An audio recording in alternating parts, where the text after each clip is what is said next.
এ জমিনের ইতিহাস জানের কুরবানি দিয়েছেন ইব্রাহিম নবী ইসমাইলের ছুরির নিচে নিয়া। এই কুরবানির বড় মহা পরীক্ষা। এই যে হজ করে মানুষ, বাইতুল্লাহ যায়, সব তো ইব্রাহিম আর হাজেরা আলাইহিস সালাম আর ইসমাইল নবীর কাহিনীর নিদর্শন। সাফা মারওয়ায় না দৌড়াইলে হজ বাদ। সব আম্মা জান হাজেরা আলাইহিস সালামের দৌড়ানি আল্লাহ আইন করে দিছে কিয়ামত পর্যন্ত। ওই পাথর মারে না, পাথর, আরে মেয়ে কথা কন না, কেন মারে জানেন না? কারে মারে? তখন কি শয়তান বই রয়েছে? শয়তান বড় হয়েছে, সবাই পাথর মারে হোমানে। একজনে জুতাও মারছে, শয়তান তোরে দেখাই দেব, জুতা মারতেছে। শয়তানকে ওখানে বয়ে রয়েছেন। ওই ইসমাইল নবী আর ইব্রাহিম নবী যে পাথর মারছিল, আল্লাহ এটারে নিদর্শন বানায় দিছে।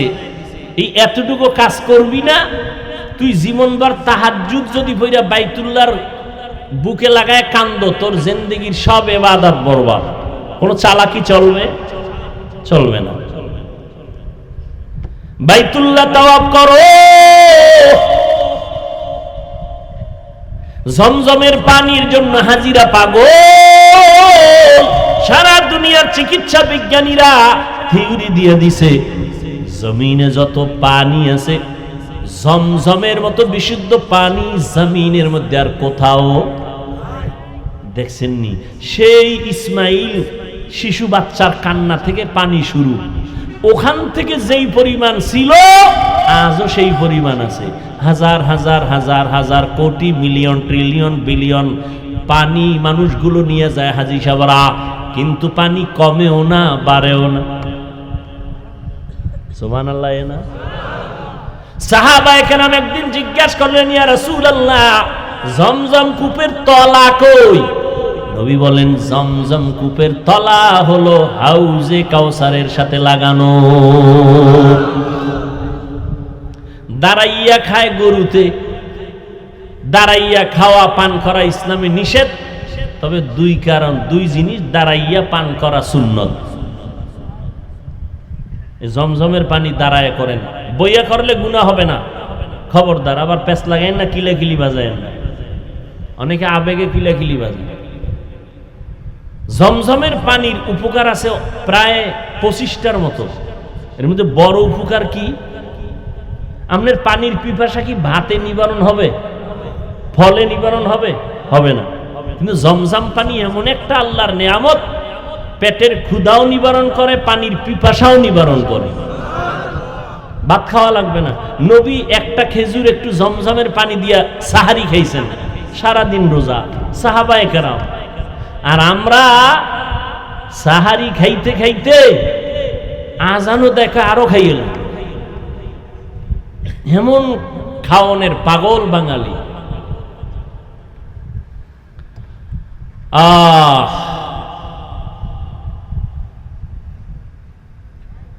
তো যে কথা বলতেছিলাম, জানের কোরবানি।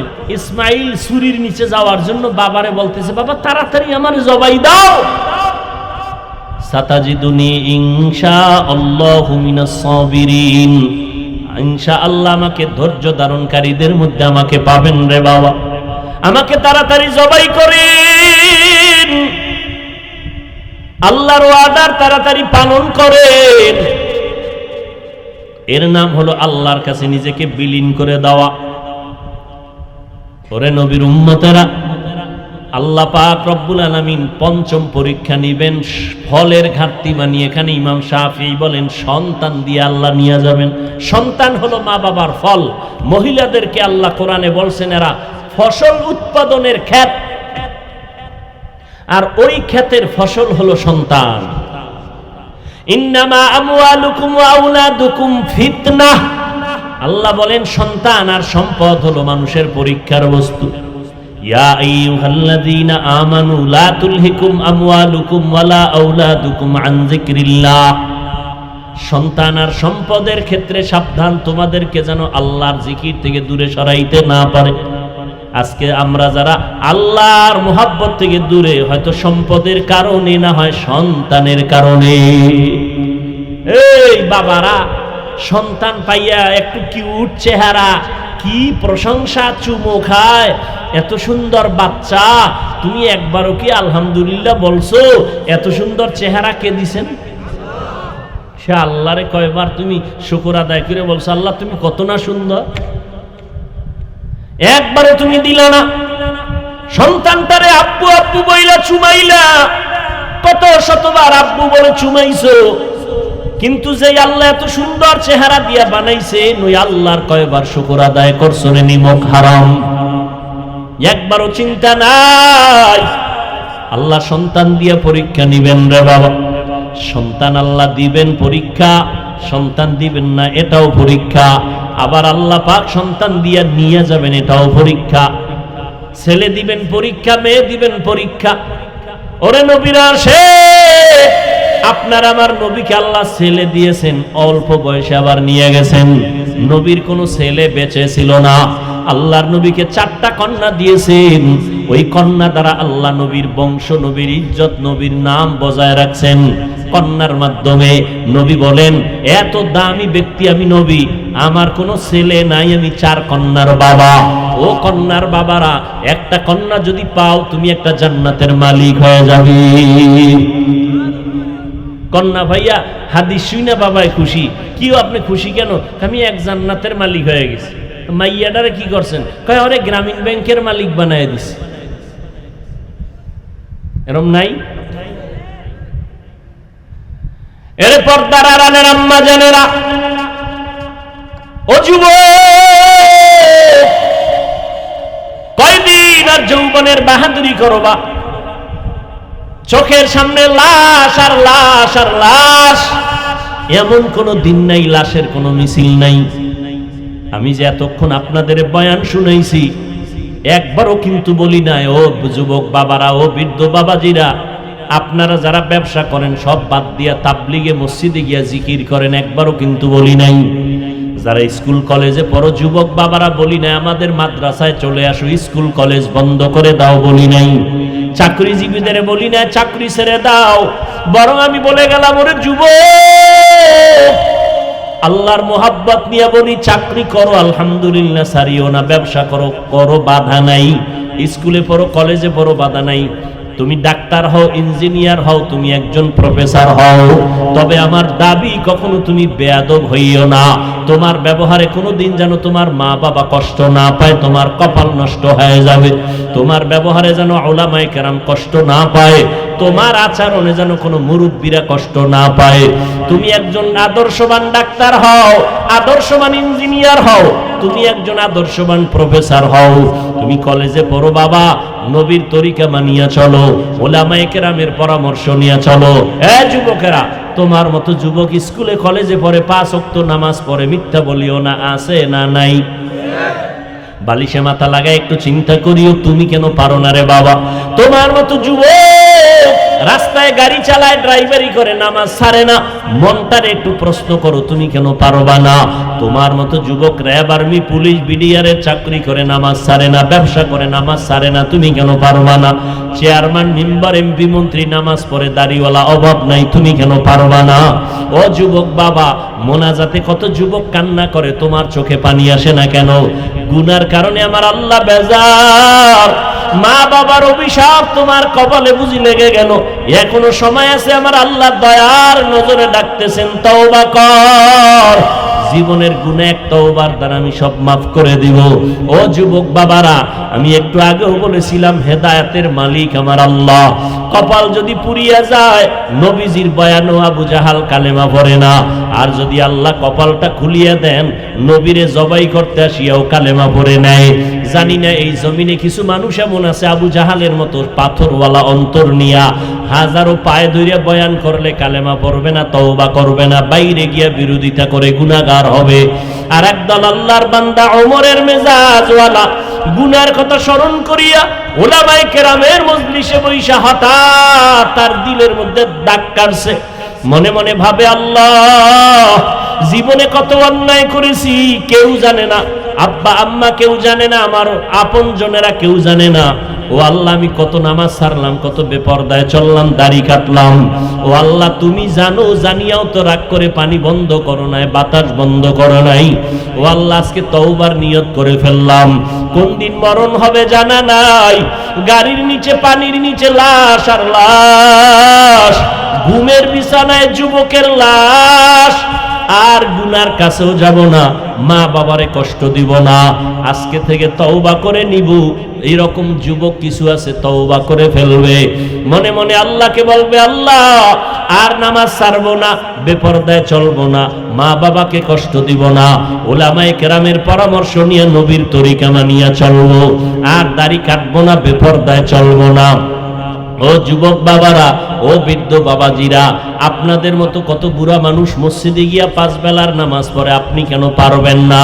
ও পর্দার আড়ালের আম্মা জান বোনেরা, আপনাদের মতো কত মা বোন আছে, পর্দা করে, মোবাইলে সময় নষ্ট করে না, স্বামীর মাল হেফাজত করে, আল্লাহর মোহাব্বত নিয়ে নামাজ পড়ে, আপনারা কেন পারবেন না?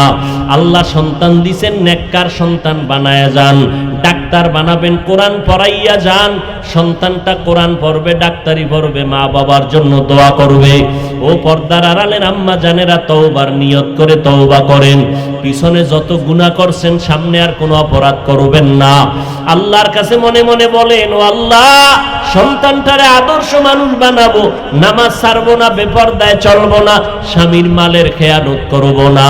ও যুবক বাবারা, তওবা করে নাও, মনে মনে অন্তর তৈরি করে ফেলো, মরিয়া গেল আর নামাজ ছাড়বা না, দাড়ি কাটবা না, বেপরদায় চলবা না, মা বাবার দোয়া নিয়া, উলামায়ে কেরামের পরামর্শ নিয়া চলবা। তওবার অন্তর যদি তওবার জন্য তৈরি হয়ে থাকে, মুনাফিকি দুর্বলতা যদি অন্তরে না থাকে, যাদের তওবার খাঁটি নিয়ত আছে, তাদেরকে বলবো, দুটো হাত আমার আল্লাহকে দেখাইয়া দাও। আয় আল্লাহ, হাতগুলো কবুল করে নেন, তওবা কবুল করে নেন, তওবার উপরে মজবুত হইয়া চলার তৌফিক দান করেন, আমিন। আল্লাহর দরবারে আপনার মর্যাদা 10 গুণ বেড়ে যাবে।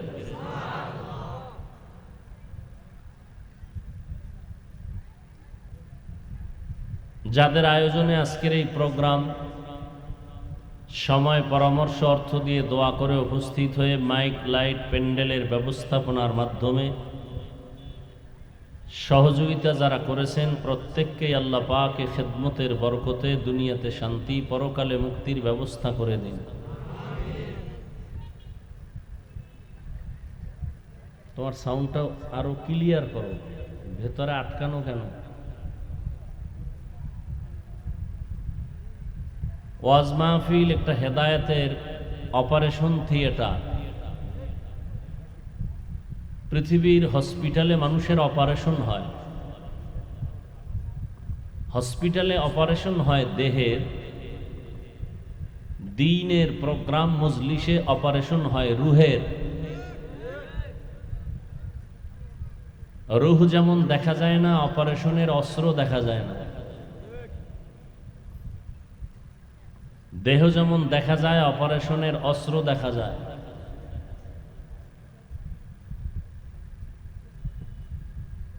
রুহের অপারেশন কেন? বলে আল্লাহ বিরোধী সব শক্তিকে দূর করে আল্লাহর হেদায়াতের মোহাব্বত নূর তার সিনায় ঢুকার মতো ব্যবস্থা করে দেওয়া, রাস্তা দেখায় দেওয়া।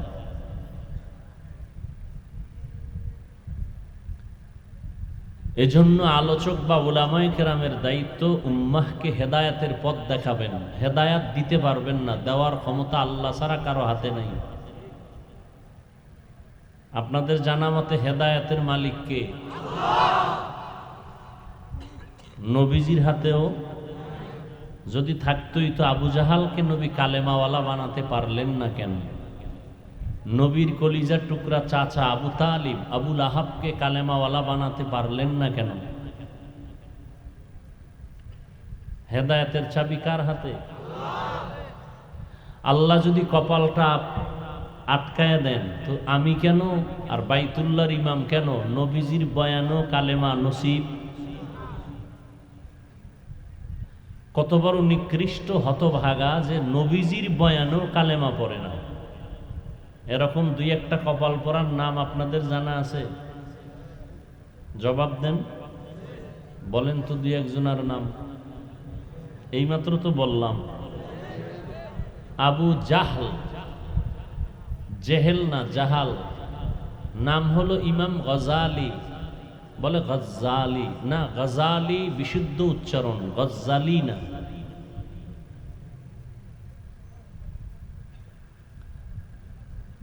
আর আল্লাহ যদি কবুল করে ফেলেন, কপাল খুলে যায়, তাহলে নবীজিকে জবাই করতে এসেও কালেমা পড়ে ফেলেন। ডিস্টার্ব করেন কেন? আমি চাইছি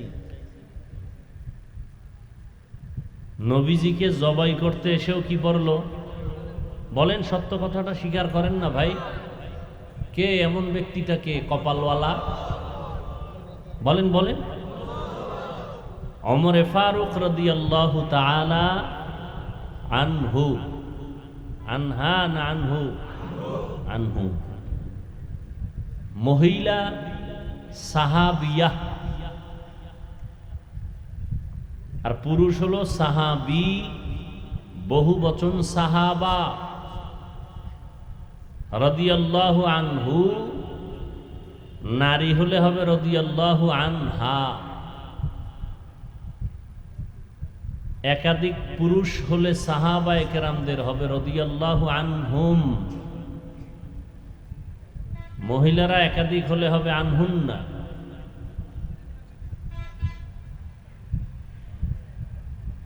এর নাম কপাল। নবীজির বয়ানে কোনো ভেজাল আছে?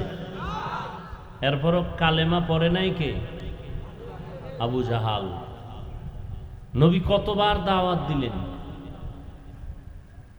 কপাল খারাপ। হাতের মুষ্টিতে পাথর নিয়ে বলে, এই ভাতিজা মোহাম্মদ, আমার হাতে কি আছে বলতে পারলে আমি এখন তোমারে নবী মানব। নবী খুশি। চাচা আসলে আপনি আমার নবী মানবেন, কালেমা পড়বেন? বলে হ্যাঁ। নবী বললেন, আমি তো বলতে পারবো না আপনার হাতের ভেতরে কি, কারণ আমি গাইবের মালিক না। গাইবের মালিক কে? একটু খেয়াল করেন, আপনারা তো অনেক জ্ঞানী মানুষ। আমাদের টুপিওয়ালাদেরকে মনে করেন আমরা বোকা। আসলেই আমরা বোকা। আমরা যদি বোকা না হইতাম তাহলে আপনাকে ফিডে কত আগে মাইরে ফেলাইতাম। যেই পরিমাণ গালাগালি আমাকে করেন, ইমামরে করেন, আমরা কিচ্ছু বলি না। দেখলে হাসি মুখে সালাম দেই।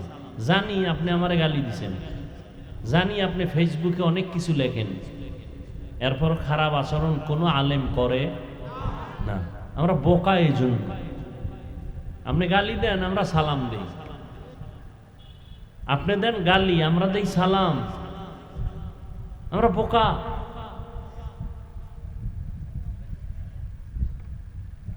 তবে আজকে বোকাদের কিছু কথা শুনেন,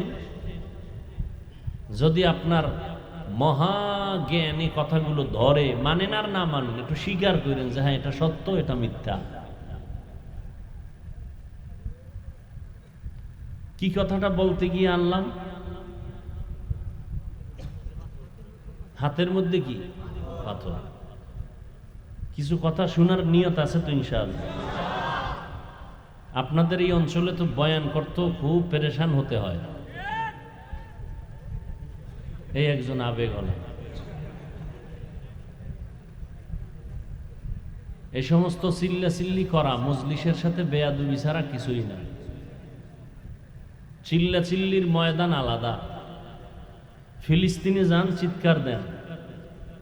মায়ানমারে যান, বেঈমানের বিরুদ্ধে সেখানে চিৎকার দিয়ে আন্দোলন করেন। ওলামায়ে কেরাম ডাক দিলে রাস্তায় নামেন, নাস্তিকদের বিরুদ্ধে চিৎকার দেন। এখানে কেন? এই মজলিসটা কত দামি আপনি জানেন? এখানে বসার সাথে সাথে আপনার জীবনের সমস্ত গুনাহ মাফ হয়ে গেছে।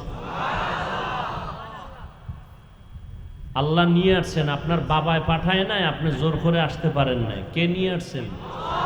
মাস্তানি ভাব থাকলে ছেড়ে দেন। এটা মাস্তানি করার জায়গা না। বহু মাস্তান উলঙ্গ হয়ে রাস্তায় পাগলের মতো ঘুরে। বহু মাস্তান চাক্কার তলে শেষ হয়ে গেছে। সব জায়গায় মাস্তানি চলে না, চালাকি চলে না। আল্লাহ নিয়ে আসছেন, বরকত মনে করে চুপ করে বসে থাকেন। আমি কি বলি শুনেন, ভুল হলে দাঁড়ায় যাবেন। হাফিজ ভাই ভুল বলতেছেন, একটু শুনেন, একটা চিৎকার দিবেন না। আপনি ঠিক বললে আমার কথা ঠিক, আপনি যদি ঠিক না বলেন আমারটা বেঠিক, এমন বলেন। আপনি ঠিক বেঠিক বলেন কেন? আমি যদি প্রশ্ন করি সে জবাব দিবেন, সেটা ভিন্ন কথা। চিল্লা চিল্লি কেন? উত্তরবঙ্গের মানুষ বলে দুই একটা ঘটনা বলেন, আর ফেসবুকে লেখালেখি করে হাফিজ সাহেবের অশুনে লাভ নাই, কেচ্ছা কাহিনী রোজ করে। কই যাইতাম? মাঝে মাঝে উদাহরণ দেয়, স্বামী স্ত্রী ঝগড়া লাগছে, স্ত্রীকে স্বামী ধমক দিয়ে আমার চোখের আড়াল হয়ে যাও, নাহলে সাইজ করে এলাম জায়গা। স্ত্রী স্বামীকে ভয় পাইয়া সিঁড়ি বেয়ে দোতলায় উঠতেছে, উপরে উঠলে তালাক। স্ত্রী ভয় পাইয়া নিচে নামতেছে, নিচে নামলেও তালাক। মাঝখানে দাঁড়ায় রয়েছে, দাঁড়ায় থাকলেও তালাক। স্ত্রী বলে তো কি করবো, কি করলেও তালাক। আপনারা তো এত জাহেল, অন্তরে আপনাদের এত আদাওয়াত যে ভালোটা বললেও দোষ, খারাপ বললেও দোষ। যদি কঠিন কথা বলি তখন বলে কি, উনি দেশের পরিস্থিতি বুঝে না, এত হার্ড কথা বলতে কে বলছে ওনাকে। যদি হালকাভাবে বয়ান করি বলবে ওনার ঈমান দুর্বল। খুব খেয়াল করবেন। উত্তরবঙ্গের মানুষ দুই একটা ঘটনা না কইলে বসতে চায় না। এক জায়গায় বয়ান করছি 2 ঘন্টা শেষ, এরপরে স্লিপ দিছে মুসা নবীর ঘটনা শোনার জন্য। মোনাজাত দিমু সেইটাই। আবার ঘটনা বলি, মা বাবার অভিশপ্ত সন্তানরা ফেসবুকে লেখে আমরা কেচ্ছা কাহিনীর ওয়াজ করি। দেখেন তো কত জ্বালা। এইবার মা বাবার অভিশপ্ত সন্তান যারা, আমি সারা বাংলাদেশে আমি চ্যালেঞ্জ করে বলতেছি, যারা আলেমদের বিরুদ্ধে ফেসবুকে লেখে ওরা মা বাবার অভিশপ্ত সন্তান। মা বাবার অভিশাপ কপালে না লাগলে কোনোদিন সে আলেমের বিরুদ্ধে ফেসবুকে লিখতে পারে না। মা বাবার অভিশপ্ত সন্তান, ওদেরকে বলছি শুনো, তুমি কেচ্ছা কাহিনীর কি বুঝো আর কোরআন সম্পর্কে কি জানো? মানো আর না মানো, শুরুতেই বলছি সত্য কথাটার স্বীকার করো। পৃথিবীতে কিচ্ছা কাহিনীর শ্রেষ্ঠ কিতাবের নাম কোরআন শরীফ, তোমার জানা আছে? শুনে নাও, পৃথিবীতে শ্রেষ্ঠ কিচ্ছা কাহিনীর কিতাবের নাম হাদিস শরীফ, তোমার জানা আছে? ওলামায়ে কেরাম ভুল হলে ধরায় দিবেন, জোরে আসতে না। আপনাদের উপর আমার দায়িত্ব বিনয়ের সাথে, বেয়াদবি ক্ষমা চাই।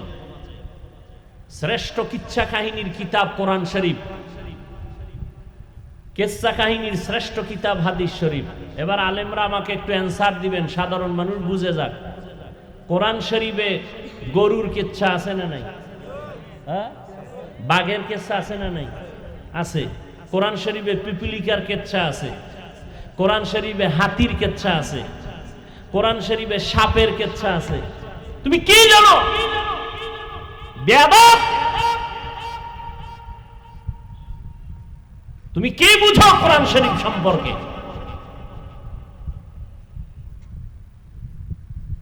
কোরআন শরীফের ভেতরে মাছির কিচ্ছা আছে, মশার কিচ্ছা আছে। কি জানো কিচ্ছা কাহিনী? 2000 আয়াত আছে, 2000 আয়াত আছে, এর উপরে প্লাস 2000 আয়াত কোরআন শরীফে, প্লাস এর থেকে শুধু কিচ্ছা কাহিনী, কিচ্ছা কাহিনী, কিচ্ছা কাহিনী। হাদিসে তো কিচ্ছা কাহিনীর অন্ত নাই। আর আমরা তো সোনাবন্দের কিচ্ছা বলি না, আমরা বয়ানে বসে ওই সমস্ত কিচ্ছা শুনাই যা শুনলে মানুষের চোখে পানি আসে, দিল নরম হয়। তোমার মধ্যে এত হিংসা কেন? কি কারণ কি? তোমার দাড়ি নাই, সে নিয়ে তো তুমি একবারও টেনশন করলা না। তোমার মাথায় রসুলের আদর্শের টুপি নাই, সে নিয়ে তো তুমি ভাবলা না। তাবলিগের কারণে বহু মানুষ দিনের পথে আসতেছে, তোমার এইটা নিয়ে অ্যালার্জি। সাহস থাকলে আজকে বলে দাও, আমি হাফিজুর রহমান আল্লাহর জাতের কসম করে বলে গেলাম, তুমি আমাকে প্রমাণ দাও, আমি এখন থেকে তাবলিগের বিরুদ্ধে নেমে যাব, চরমনের বিরুদ্ধে নেমে যাব। আমাকে জবাব দাও, সবাই মিলে সত্য কথা বলবা। আমার কলিজার যুবকদেরকে বলতেছি, বাংলাদেশের মধ্যে তাবলিগের দ্বারা ইসলাম আর মুসলমানের কি পরিমাণ ক্ষতি হয়েছে, জবাব চাই সবার কাছে। বুঝে নাই? তাবলিগের কারণে বাংলাদেশে ইসলাম আর মুসলমানের কি ক্ষতি হয়েছে বলো, বলো বলো, যুবকেরা বলো। হয় নাই? সত্য। নাম্বার 2, এদেশে হক পীর আছে, ওলিয়া উলিয়া আছে, এদের দ্বারা ইসলামের এবং মুসলমানের কি ক্ষতি হয়েছে আছে জানা কারো? হয় নাই? হয় নাই? নাম্বার 3, কওমি মাদ্রাসার দ্বারা আমার বাংলাদেশের মুসলমানের ঈমান আমলের ক্ষতি হয়েছে? হয় নাই? সবাই একমত? তাহলে পায়ে ধরে বিনয়ের সাথে বলে গেলাম, মোহাব্বতে, রাগের ভাষাও আছে, ওটা ছেড়ে দিলাম, মোহাব্বতের ভাষা দিয়ে বলে গেলাম, যদি তোমার অন্তর বলে আসলেই তাবলিগের দ্বারা মুসলমানের ঈমানের ক্ষতি হয় নাই, যদি পীর মুরিদি যারা হক লাইনে এদের দ্বারা এদেশের মানুষের ঈমানওয়ালার ঈমান আসছে, বেনামাজি নামাজি হইছে, দাড়ি কামানেওয়ালা দাড়িওয়ালা হইছে, যদি এটা অন্তর বলে কওমিওয়ালাদের দ্বারা এদেশের মানুষ দিনের দিকে আসছে, গুনার দিকে যায় নাই, যদি এটা তোমার অন্তর সাক্ষী দেয়, পায়ে ধরে বলে গেলাম, মৃত্যু পর্যন্ত কোনোদিন তাবলিগের বিরুদ্ধে কিছু লেখবা না, কিছু বলবা না, কোনোদিন ভুলেও কওমির বিরুদ্ধে কিছু বলবা না, লেখবা না। খাঁটি আল্লাহওয়ালা ভণ্ড না, যারা খাঁটি ওলিয়া উলিয়া এদের বিরুদ্ধে লেখবা না, বলবা না। আর থাকলে আমাকে প্রমাণ দাও, কেউরে দরকার নেই, আমি মাঠে বিরোধিতায় নেমে যাব, আমাকে সাইজ করে নাও, আমাকে ম্যানেজ করে নাও। বিরোধিতা কেন? কই আমি 5 কল্লি টুপি মাথায় দিছি, যাদের টুপি নাই তাদের বিরুদ্ধে তো কিছু বলি নাই। তুমি 5 কল্লি দেখলে কেন এত বাঁকা নজরে তাকাও? আমি তো কওমি মাদ্রাসার সন্তান, কোনোদিন তো আলিয়ার বিরুদ্ধে বলি নাই, স্কুলের বিরুদ্ধে বলি নাই, তুমি কওমি নিয়ে কথা বলো কেন? আমি তাবলিগের লাইনের সন্তান, পীর মুরিদির লাইনের সন্তান, যারা পীর মুরিদির লাইনে নাই, তাবলিগের লাইনে নাই, তাদের তো হিংসা করি নাই, দেখলে সালাম দেই। তোমার মধ্যে বিরোধিতা কেন?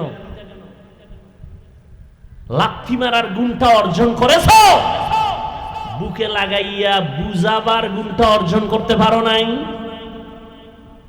রসুল তো কাউকে লাথি মারেন নাই, বুকে লাগাইছেন, যে কারণে 13 বছরের ব্যবধানে মক্কার জাহান্নামী মানুষগুলো জান্নাতের টিকিট পেয়ে গেছে, মাত্র 13 বছর।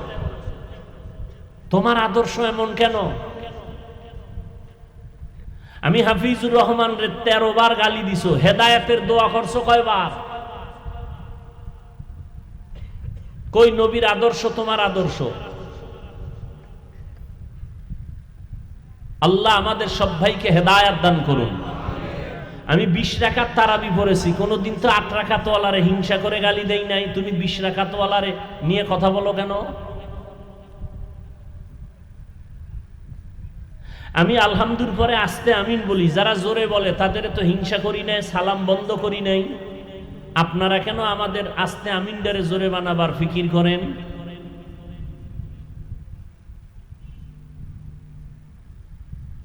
আল্লাহ আমাদেরকে বুঝ দান করেন।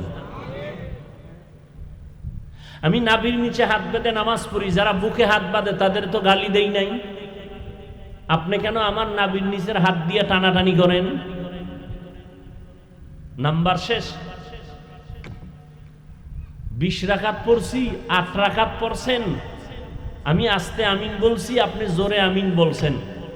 দলিল আমারটাও হাদিসে রেডি, আপনারটাও রেডি, মেনে নিলাম। নিরপেক্ষ কথা, এটা একটা আমল, কার জন্য করছি? সবাই একমত? আপনি 8 রাকাত পড়ছেন, এটা আমলটা কার জন্য করছেন? তো আল্লাহর জন্য যদি আমল করেই থাকেন, ভাবটা কেন বান্দার সাথে? আমল করছেন আল্লাহর জন্য, বান্দার সাথে ভাব দেখান কেন? ভাব তো আল্লাহর কাছে দেখাইবেন। আল্লাহ আমার পাওয়ার কত জানোনি তুমি, আমি 8 রাকাতে সব সাইজ, আমার 20 পর্যন্ত যাওয়া লাগে না, আমার ইমানের এত পাওয়ার। মদিনার নবী কয় তোর 8 রাকাত লাগবে না, তুই যদি নামাজের মতো নামাজ 2 রাকাতও পড়ো, ইমানটারে তাজা করে ইখলাস নিয়ে, তোর 2 রাকাত জান্নাত ওয়াজিব হয়ে যাবে যদি পাওয়ার ঠিক থাকে। আর যদি 8 রাকাত কেন 20 রাকাতও পড়াও, ভাব দেখাও, তোর সওয়াবটাও জাগায় শেষ।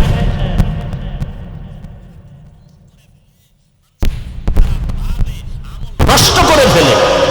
তুমি 8 রাকাত পড়ো আর 20 রাকাত পড়ো, কোনো লাভ নাই যদি ভাব থাকে ভেতরে, অহংকার থাকে।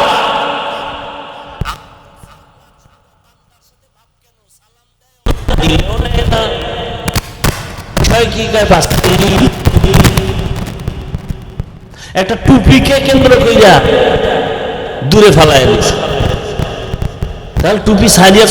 জান্নাত হারাম। وَمَن يُشْرِكْ بِاللَّهِ فَقَدْ حَرَّمَ اللَّهُ عَلَيْهِ الْجَنَّةَ। আল্লাহ বলেন যারা শিরকের গুনাহ করবে তাদের জন্য জান্নাত হারাম। আল্লাহ হলেন গায়বের মালিক, আল্লাহর একক একটা গুণ, এই গুণের সাথে আর কারো অংশীদারিত্ব নাই। কেউ যদি বলে আমার পীর সাহেবও গায়েব জানে, আমার অমুকে গায়েব জানে, এটা শিরিক। গায়বের মালিক আমার আল্লাহ। আল্লাহ কয়জন? সবাই একমত? আল্লাহ কয়জন? সবাই তো বলে না।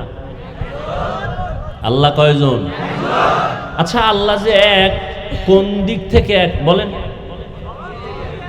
হ্যাঁ, কেমন এক? আল্লাহ যে এক, কেমন এক? যার সাথে দ্বিতীয় কারো তুলনা আছে? এখন যদি বলেন আল্লাহও গায়েব জানে, আমার নেতাও গায়েব জানে, তাহলে আল্লাহ যে এক সব দিক থেকে, এই কথার মধ্যে এক আছে? আর একজন ঢুকাইলেন না? আল্লাহ এক, এখানে আর একজনকে ঢুকাইয়া দেওয়ার নামই হলো শিরিক। ইন্নাল্লাহা লা ইয়াগফিরু আন ইউশরাকা বিহি ওয়া ইয়াগফিরু মা দুনা যালিকা লিমান ইয়াশা ওয়া মান ইউশরিক বিল্লাহ ফাকাদ দাল্লা দালালাম বাঈদা। এই যুবকেরা ঘুমে ধরছে? যদি কেউ কয় যে এখন ঘুমামু, রাত বেশি হয়ে গেছে, পৃথিবীতে শ্রেষ্ঠ মিথ্যাবাদী, ওর মতো তাজা মিথ্যাবাদী কেউ নেই। বাঙালি এখন ঘুমায়, রাতে ঘুমায়, রাতের দিন বানাইছে, মোবাইল নিয়ে সারা রাত কবিরা গুনাহ করে। হাসবি না, আমি হাসির কথা বলি নাই, এতক্ষণ যতটা কথা বলছি কান্নার কথা বলছি। লজ্জা নাই দেখে হাসি আসে। সারা রাত মোবাইল দেখে দেখে কবিরা গুনাহ করো, তোর লজ্জা আছে?